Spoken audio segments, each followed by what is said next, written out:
ନାହିଁ ନାହିଁ ନାହିଁ ଏ ତ ଓଡ଼ିଶା। ମନୋରଞ୍ଜନ ଭାଇ, କାହିଁକି ଆପଣ ସାମ୍ବାଦିକତା ପାଇଁ ଏତେ ପ୍ରଶ୍ନ କରୁଛନ୍ତି? ପ୍ରଶ୍ନର କ'ଣ ଉତ୍ତର ମିଳୁଛି? ମିଳିବ ବି ନାହିଁ।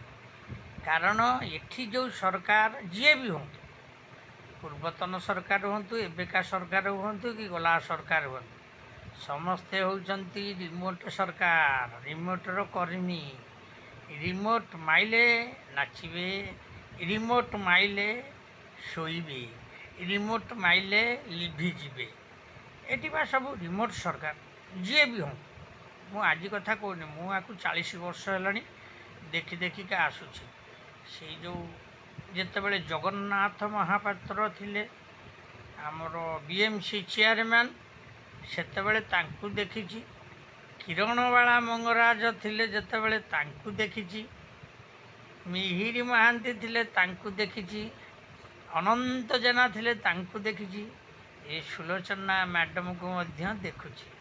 ସବୁ ଏଠି ରିମୋଟ୍ ସରକାର, ରିମୋଟ୍ରେ ସବୁ କାମ ହୁଏ। ତେଣୁ ଏଠି ଯେବେ ଆଗକୁ ଟିକିଏ ଗୋଟେ ଇଞ୍ଚି ବଢ଼ିଯିବ ନା, ତାହେଲେ ଫ୍ୟୁଜ୍ କଟିଯିବ, ଅନ୍ଧାର ହେଇଯିବ।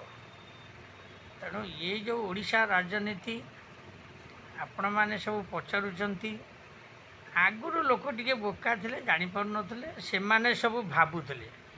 କିନ୍ତୁ ଏବେ ଯେଉଁ ଲୋକମାନେ ଭୋଟ୍ ଦେଉଛନ୍ତି ନା, ମାନେ ଖାତିସ୍ ପିତିସ୍ ମାର୍ତିସ୍ ଡ୍ୟାସ୍, ଏଇ ପ୍ରକାର ସବୁ ଭୋଟର। ଆପଣ ଭାବନ୍ତୁନି ଆପଣ କାଲି ଆସିଲେ ସରକାରକୁ ଆସିଲେ ଆପଣ ଯାହା ଇଚ୍ଛା ତାହା କରିବେ ତ ଆଉ, କାରଣ 5 ବର୍ଷ ଦିଆହେଇଛି ମାନେ କରିବେ, ଯିଏ ବି ହୁଅନ୍ତୁ। ଲୋକ କାଢ଼ିଦେବେ। ଆଉ ଦେଖୁନାହାନ୍ତି କେତେ ବର୍ଷର ଶାସନ ତଳ ଖାଇଗଲା। 25 ବର୍ଷ 20 ବର୍ଷର ଶାସନ, 15 ବର୍ଷର କଂଗ୍ରେସ ଶାସନ ତଳ ଖାଇଗଲା।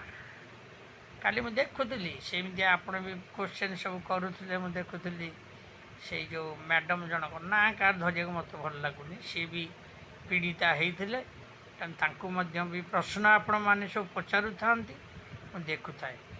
ଯୁଗକୁ ଯୁଗ ହେଇ ମୋତେ ପରମାନନ୍ଦ ଏ ଜଗତେ। କେତେ ବ୍ୟକ୍ତି ଆସିବେ, କେତେ ବ୍ୟକ୍ତି ଯିବେ, କିନ୍ତୁ ଚିଆର ସେମିତିକା ପଡ଼ିଥିବ। ଆ ପୂର୍ବରୁ କିଏ ଥିଲେ, ସିଏ ଗଲେ। ଏବେ ଯିଏ ଅଛନ୍ତି ସିଏ ପୁଣି ତାଙ୍କ ଅସମୟ ହେବ ଯିବେ। ଆଉ ରିମୋଟ୍ ସରକାର, ଓଡ଼ିଶା ସରକାର ରିମୋଟ୍ ସରକାର।